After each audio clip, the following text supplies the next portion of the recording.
नागपूरमध्ये Republican party of इंडियाचा 67वा स्थापना दिवस हा सातारा या ठिकाणी साजरा करण्याचा आम्ही ठरवलेला आहे. आणि त्याचं कारण असं आहे की साताऱ्याशी छत्रपती शिवाजी महाराजांचा जवळचा संबंध होता. त्यानंतर डॉक्टर बाबासाहेब आंबेडकर हे त्या ठिकाणी प्रायमरी स्कूलमध्ये शिकायला होते आणि साताऱ्यामध्ये बाबासाहेबांच्या आईंचं स्मारक जे आहे भीमाई स्मारक ते सुद्धा त्या ठिकाणी साताऱ्यामध्ये आहे. आणि म्हणून त्या ठिकाणी भीमाई स्मारकाचं दर्शन घेऊन छत्रपती शिवाजी महाराजांच्या पुतळ्याला पुष्पहार अर्पण करून बाबासाहेब आंबेडकरांच्या पुतळ्याला पुष्पहार घालून आणि अण्णाभाऊ साठे यांच्या पुतळ्याला पुष्पहार अर्पण करून आम्ही आमच्या अधिवेशनाला आमच्या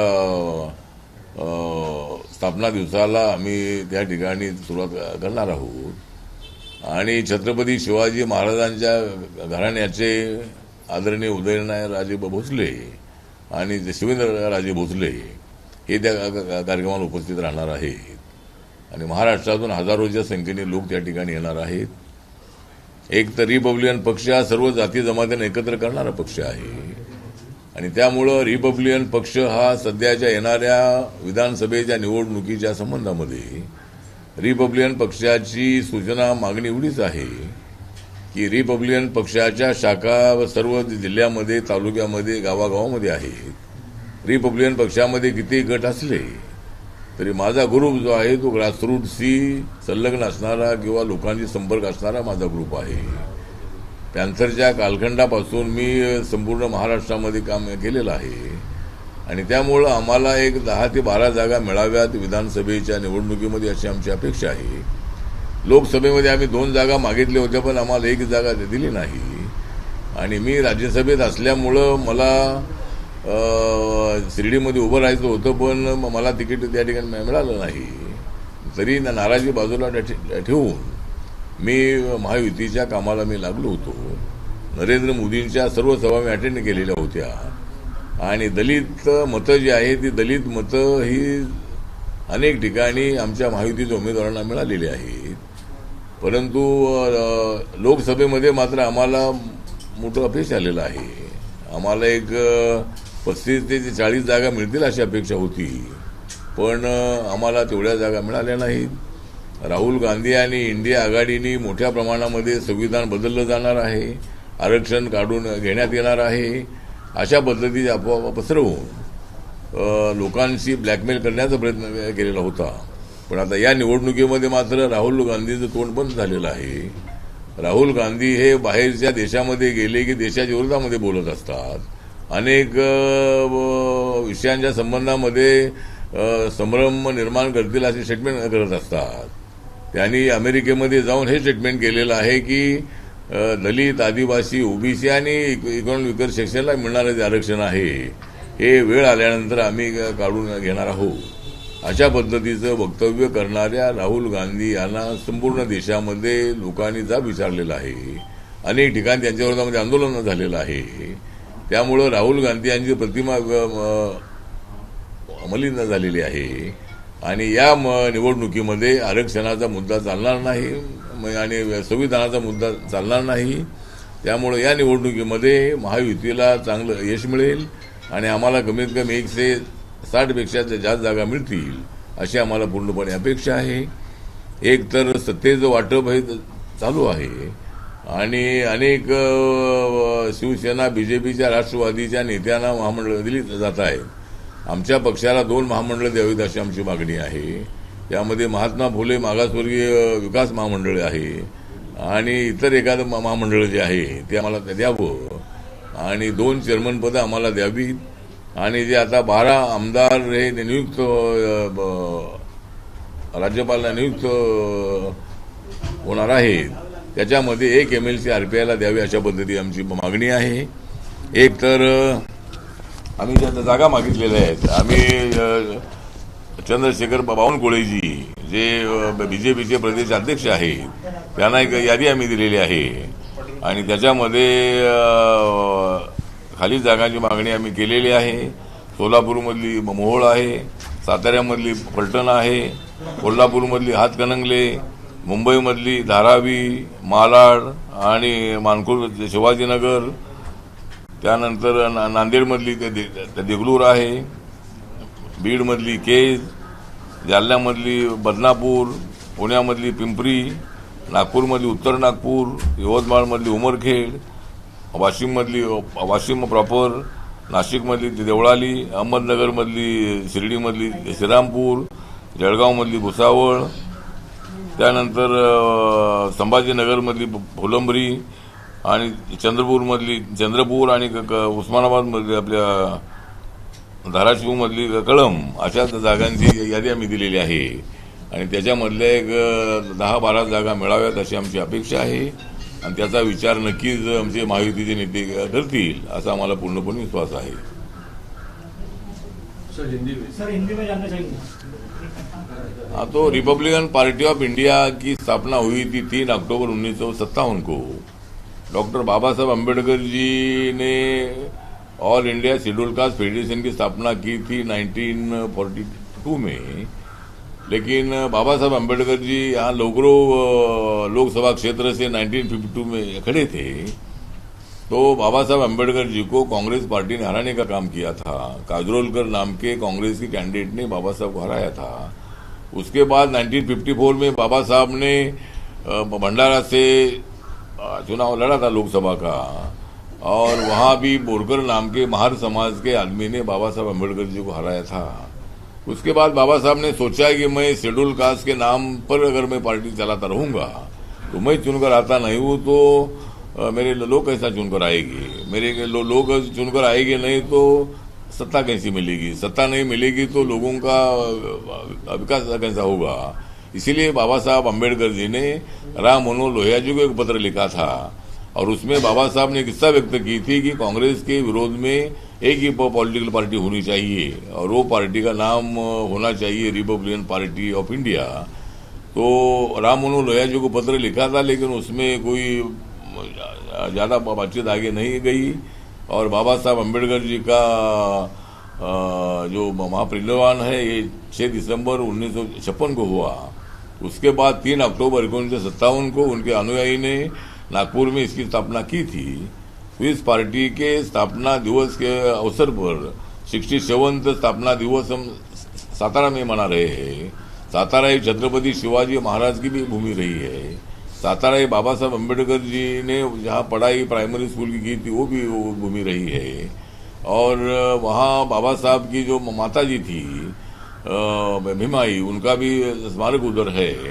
इसीलिए हमने सातारा इस जगह पर मतलब पार्टी का स्थापना दिवस हमने रखा है और वहाँ उदयन राजे भोसले जी जो शिवाजी महाराज के घराने के हैं और शिवेंद्र राजे वहाँ के एमएलए है सातारा के, उनको हमने निमंत्रित किया है और महाराष्ट्र के सभी जिलों से रिपब्लिकन पार्टी के कार्यकर्ता हजारों की संख्या में उस प्रोग्राम में सम्मिलित होने वाले हैं. उसी तरह जो अभी इलेक्शन अनाउंस होने वाली है, अभी एक हफ्ते भर में शायद इलेक्शन अनाउंस हो सकती है और उस इलेक्शन में रिपब्लिकन पार्टी की मांग है कि हमने कुछ 20 जगह की मांग किया है, उसमें से हमको एक 10-12 जगह हमको मिलनी चाहिए. इसी तरह की हमारी मांग है और लोकसभा में हमने 2 सीट मांगी थी लेकिन हमको एक भी सीट नहीं मिली थी.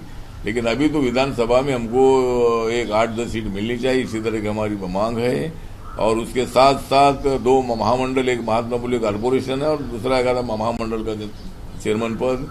ऐसे 2 महामंडल के चेयरमैन पद अभी हमको मिलना चाहिए और गवर्नर नॉमिनी के जो 12 एमएलसी है उसमें से एक एमएलसी आरपीआई को मिलना चाहिए.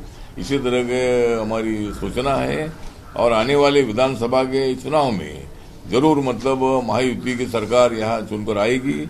160 से ज्यादा सीटें हमको मिली ऐसा हमें पूरा विश्वास है और राहुल गांधी जी ने अमेरिका में जाकर जो रिजर्वेशन के खिलाफ बयान दिया है उसका बड़ा फायदा हम महायुति को हो सकता है क्योंकि आरक्षण जाएगा, संविधान बदला जाएगा. ये प्रचार राहुल गांधी जी ने और पूरा इंडिया आघाड़ी ने किया था, महाविकास आघाड़ी ने किया था. इसीलिए मतलब हमारा काफी नुकसान लोकसभा के चुनाव में हुआ था लेकिन विधानसभा के चुनाव में इतना नुकसान होगा नहीं. सरकार बनाने तक हमको सीटें मिलेगी, हम ऐसा हमें पूरा विश्वास है एकनाथ शिंदे जी, देवेंद्र फडणवीस जी, अजीतदादा पवार जी के नेतृत्व में जो 2-2.5 साल में, 2.25 सालों में जो भी मतलब निर्णय हुए हैं, लोगों के हितों के निर्णय हुए हैं। और यहाँ लाड़की बहना एक जो मतलब स्कीम है उसका भी बहुत अच्छा फायदा होगा। मध्य प्रदेश में शिवराज सिंह चौहान जी ने ये योजना लागू की थी और वहाँ की सभी बहनों ने बहुत ही ताकत से वोट दिया था और मध्य प्रदेश की 29 सीटें मतलब हमारी चुनकर आई थी। तो मुझे लगता है कि लोकसभा के चुनाव के पहले अगर लाडली बहना ये स्कीम अगर हम लागू करते थे तो शायद हमको बड़ी सफलता में मिलती थी।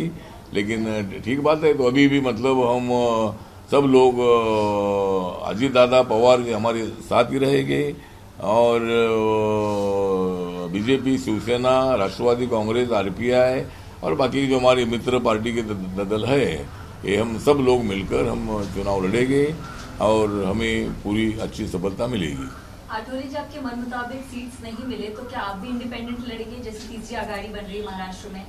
नहीं, तीसरी आघाड़ी बनने जा रही है लेकिन तीसरी आघाड़ी में दम नहीं है। मतलब अगर मैं वहाँ नहीं है तो दम नहीं है, तो इसलिए मतलब तीसरी आघाड़ी का कुछ इतना ज़्यादा कोई मतलब ये हमारे लिए कोई नुकसान नहीं है।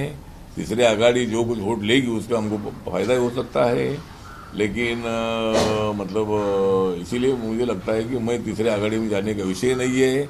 उल्टा तीसरी आघाड़ी ने हमारे साथ आना चाहिए। बच्चू कडू जी हमारे अच्छे मित्र है, बहुत अच्छे संघर्षशील नेता है। उन्होंने नवनीत राणा के और हमारे जो मतलब उनके साथ उनका जो विवाद है तो इस विवाद को छोड़कर उन्होंने मतलब महायुति के साथ आना चाहिए और तीसरी आघाड़ी बनाने से उसका कुछ उतना फायदा नहीं है। उनका तीसरी आघाड़ी एक अकेले बच्चू कडू चुनकर आ सकते हैं लेकिन और कोई चुनकर आएगी नहीं, तो तीसरी आघाड़ी का कोई हमको नुकसान नहीं है। अगर आपने 12 सीट्स मांगी हैं, माना सीट्स आपके मन मुताबिक नहीं मिलती है, तो क्या आप भी इंडिपेंडेंट लड़ेंगे? नहीं, हम इंडिपेंडेंट नहीं लड़ेंगे क्योंकि इंडिपेंडेंट लड़कर चुनकर लाने की इतनी हमारी ताकत नहीं है। मतलब हमारी ताकत है लेकिन हमारी ताकत दूसरों को चुनकर देने की हमारी ताकत है और दूसरों का सहारा लेकर चुनकर आने की हमारी ताकत है। तो हमारे बलबूते पर कोई एक भी सीट चुनकर आने का कुछ इतना आसान हमारे लिए नहीं है। इसीलिए जो सीट हमने मांगी है उसमें से कम ज़्यादा सीटें हो सकती है, उसके बदले और भी क्या ज़्यादा जब हमारी सरकार आएगी तो आरपीआई को 1-2 मंत्री पद मिलना चाहिए, ये भी हमारी मांग रहेगी। तो जब फाइनल में कितनी जगह मिलती है उस पर माननीय मुख्यमंत्री एकनाथ शिंदे जी है, देवेंद्र जी है, अजीत दादा जी, उनके साथ बैठकर आरपीआई को कम सीटें मिलती है तो उसके बदले हमें क्या दे दिया जाएगा, इस पर भी हमारी चर्चा हो सकती है। लेकिन अगर आरपीआई को सीट अच्छी मिलती है तो अच्छी बात है। अगर हमारे पास मेरे साथ अनेक वर्कर है और अनेक जाति के वर्कर हैं तो इसीलिए मुझे लगता है कि जरूर हमें सीटें मिलेगी, ऐसा मुझे पूरा विश्वास है। सर, 1 अक्टूबर को अमित शाह मुंबई आ रहे हैं, आप केंद्रीय मंत्री हैं, दिल्ली में लगातार रहते हैं, सारे सीनियर लीडर्स बीजेपी की लीडरशिप वहां दिल्ली में रहते हैं, क्या सीट शेयरिंग को लेकर हाल फिलहाल में जो वहां पर बैठक महायुति की हुई थी, मुख्यमंत्री उप मुख्यमंत्री दोनों वहां पर गए थे, सीट शेयरिंग को लेकर उनसे कोई चर्चा आपकी हुई थी? आपने उनके सामने कोई मांग रखा या मुंबई में जब आएंगे तो उनसे आप अपनी मांग रखेंगे? अब अभी अमित भाई अगर मुंबई अभी आते हैं तो हम मांग रखेंगे। मतलब अभी मैं वहाँ तो नहीं मैं मिला हूँ, वैसे तो अमित भाई के साथ हमारी मुलाकात होती रहती है, लेकिन इस विषय पर मेरी उनके साथ कोई बात नहीं हुई है। लेकिन यहाँ देवेंद्र फडणवीस जी से बार बार हमारी बात हुई है, मुख्यमंत्री साहब से भी बात हुई है, अजीत दादा से भी बात हुई है और चंद्रकांत बावनकुले से भी हमारा डिपुटेशन में मिला था। हमारे अविनाश मातेकर है, गौतम सोनवणे है, हमारे सुरेश बारसिंह जी है, ये लोग जाकर उनको मिले और उनको लिस्ट दे दी है और जो हमारी मांगे उनके सामने रखी है। जरूर उसमें जो कोई ना कोई होगा। अभी जो मांग हम करें वो मतलब उसमें से आरपीआई का विचार अच्छी तरह किया जा सकता है, क्योंकि माननीय नरेंद्र मोदी जी के साथ मेरे बहुत अच्छे संबंध है मेरे पार्टी का एक भी लोकसभा में मेंबर नहीं है, उसके बावजूद भी मुझे उनके मंत्रिमंडल में ले लिया है। तो ये भी मतलब पूरे देश भर में एक अच्छा वातावरण है। तो पूरा देश भर में मेरी पार्टी बढ़ रही है। मणिपुर में मेरी पार्टी के 2 एमएलए चुनकर आए, वहाँ मेरी पार्टी रिकॉग्नाइज हुई है। नागालैंड में मेरी पार्टी के 2 एमएलए आए, वहाँ मेरी पार्टी रिकॉग्नाइज हुई है। और मणिपुर में मेरे पार्टी ने एक लोकसभा सीट लड़े थे, वहाँ 17% वोट हमारी पार्टी को मिला है। तो मेरी पार्टी 2 राज्यों में रिकॉग्नाइज पार्टी है। तो और भी 2 राज्यों में अगर मेरी पार्टी रिकॉग्नाइज होती है तो मेरे पार्टी को राष्ट्रीय लेवल का दर्जा भी मिल सकता है। और अभी मेरे पार्टी को गन्ना के किसान जो है, ये इलेक्शन कमीशन ने हमको दे दिया है। तो जो सीटें अगर हमको मिलती है तो हमारे सिंबल पर हम लड़ेंगे, क्योंकि मैं 3 बार कांग्रेस अलायंस में जब मैं लोकसभा में चुनकर आया था तो मैं कभी भी पंजाब सिंबल पर मैं नहीं चुनकर आया था, मैं मेरे पार्टी के सिंबल पर चुनकर आया था। तो हमारी एक आइडेंटिटी जो है, आइडेंटिटी हमारा पक्ष छोटा पक्ष है, लेकिन हमारी आइडेंटिटी आरपीआई की होनी चाहिए। तो इसीलिए मुझे लगता है कि हमारे जो सीटें अगर हमको मिलती है, सिंबल का कौन सा भी हो, अभी ये मसाइल सिंबल उनको नया में मिला था, तुतारी सिंबल नया था, तो भी उन लोगों ने अपनी सीटें चुनकर लाई है। तो सिंबल नया भी हो, लेकिन लोगों को मालूम होता है कि भाई ये कौन सी पार्टी का क्या सिंबल होता है। तो मैं मेरे पार्टी के सिंबल पर भी लड़ूंगा। तो मैं 3 बार लोकसभा में मेरे पार्टी के सिंबल पर मैं चुनकर आया था, इसीलिए मेरे पार्टी के सिंबल पर ही हम लड़ेंगे। लेकिन हमको मैक्सिमम सीटें, मैक्सिमम नहीं, लेकिन जितनी हमने डिमांड की है उसमें से एक 8-10 सीटें तो हमको मिलनी चाहिए। इसी तरह की हमारी मांग है। सर, एक एफआईआर दर्ज हुआ है फाइनेंस मिनिस्टर एक्सटॉर्शन के मामले में निर्मला सीतारमण के ऊपर, उस बारे में क्या कहेंगे सर? अभी निर्मला सीतारमण बारे में मुझे कोई मालूम जानकारी नहीं है, मतलब क्या हुआ है। इलेक्टोरल बॉन्ड में एक्सटॉर्शन के मामले को लेकर एफआईआर दर्ज किया गया है निर्मला सीतारमण के खिलाफ। हाँ, उसकी जांच होगी। अगर कोई एफआईआर दर्ज हुआ है तो उसकी जांच हो जाएगी, उसकी जांच हो जाएगी। सर, उदयनिधि स्टालिन जो है डिप्टी सीएम जो है आज पद लेने जा रहे हैं, जो एमके स्टालिन के बेटे हैं। क्या नाम होगा? उदयनिधि स्टालिन। वो लगातार जो सनातन धर्म को लेकर विवादित बयान देते रहे हैं, अब उनको एक तरह से प्रमोशन मिल रहा है और डिप्टी सीएम एमके स्टालिन उनके जो पिता है वो बना रहे हैं सरकार में। इसको किस तरीके से देखते हैं? अभी वो जो स्टालिन जो करुणानिधि के बेटे हैं, और जब तक करुणानिधि जी थे तो वो हमेशा मुख्यमंत्री 5-5 साल की जब सरकार आती थी तब वो मुख्यमंत्री रहते थे। बाद में उनका डेथ होने के बाद स्टालिन जी को पहली बार मुख्यमंत्री बनने का मौका मिला है, और अभी उनके लड़के को डिप्टी सीएम बनाने जा रहे हैं। मुझे लगता है कि जो उदयनिधि महाराज जो है तो विवादित बयान करते रहते हैं, लेकिन ठीक बात है, अभी स्टालिन का वो अधिकार है कि किसको क्या बनाने का है, वो तो उनकी सरकार वहाँ है, उनके पार्टी को क्लियर में मेजॉरिटी है, तो उसके संबंध में भी नहीं बोल सकता वो। लेकिन अगर उनको डिप्टी सीएम बनाया जा रहा है, उदयनिधि ने उल्टी सीधी बात नहीं करनी चाहिए।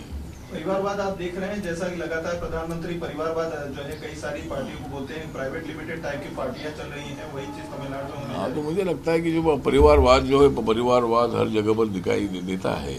खाली नरेंद्र मोदी जी के पास परिवारवाद नहीं है, कई पार्टियां जो है परिवारवादी पार्टियां है, मतलब अपने फैमिली के लोगों को आगे लाने का प्रयत्न करती है। तो परिवारवाद से हम सहमत नहीं है। अतुरी जी, राहुल गांधी कहते हैं कि जो राम मंदिर की प्राण प्रतिष्ठा हुई थी वो नाच गाने का समारोह था, इस पर क्या कहेंगे आप?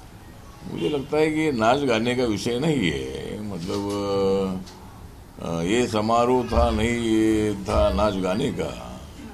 वो समारोह था राहुल गांधी को सत्ता के बाहर जाने का, मतलब ऐसा नाच गाना उधर थोड़ा होता है। मैं उसी प्रोग्राम में मौजूद था जब राम मंदिर का इनॉग्रेशन हुआ था, तब एनडीए के मेंबर के नाते, लीडर के नाते मुझे वहाँ बुलाया था, और मैं सर्वधर्म समभाव की भूमिका लेने वाला हूँ। मैं बाबा साहब अम्बेडकर जी का अनुयायी हूँ, और बाबा साहब का संविधान यही सिखाता है कि सर्वधर्म समभाव की शिक्षा हम सब लोगों ने लेनी चाहिए, और भाईचारा मजबूत करने की आवश्यकता है।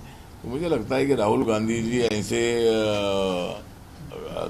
गलत बयान करते रहते हैं। वो नाच गाने का प्रोग्राम था, ऐसा बिल्कुल नहीं है। वहाँ पूरा प्रार्थना थी, वहाँ पीएम का स्पीच था और भी दो तीन स्पीच, योगी जी का स्पीच था, मोहन भागवत जी का स्पीच था। तो मुझे लगता है कि वहाँ कोई ऐसा नाच गाने का विषय नहीं है। चलो ठीक है,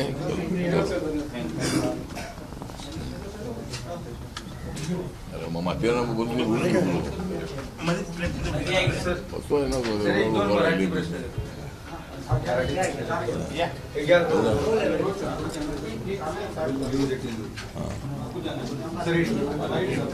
आता तुम्ही पोपट सेठ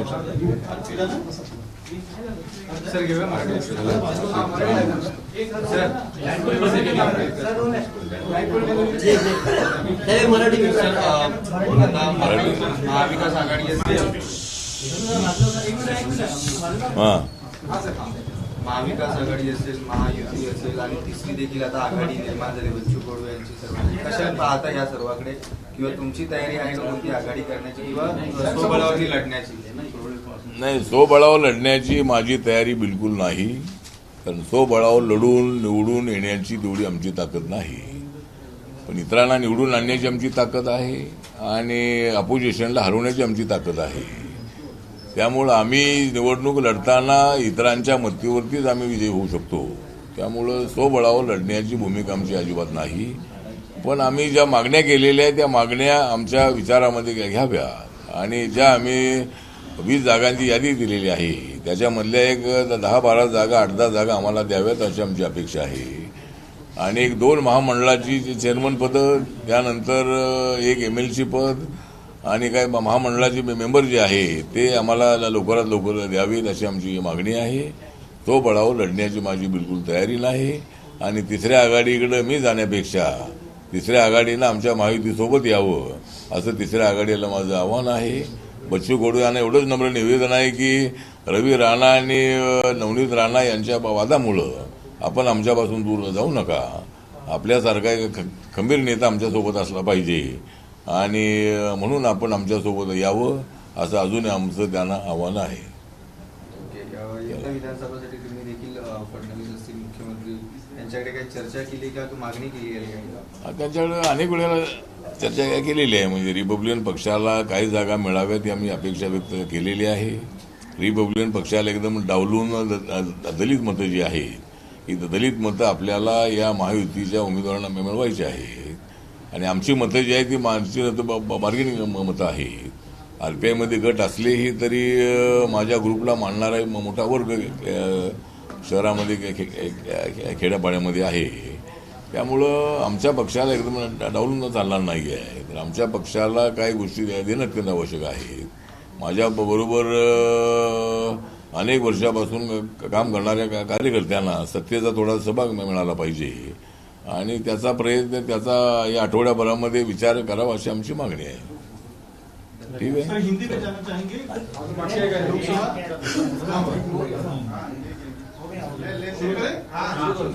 लोकसभा सर 2 राज्यों में विधानसभा के चुनाव चल रहे हैं, हरियाणा और जम्मू कश्मीर में.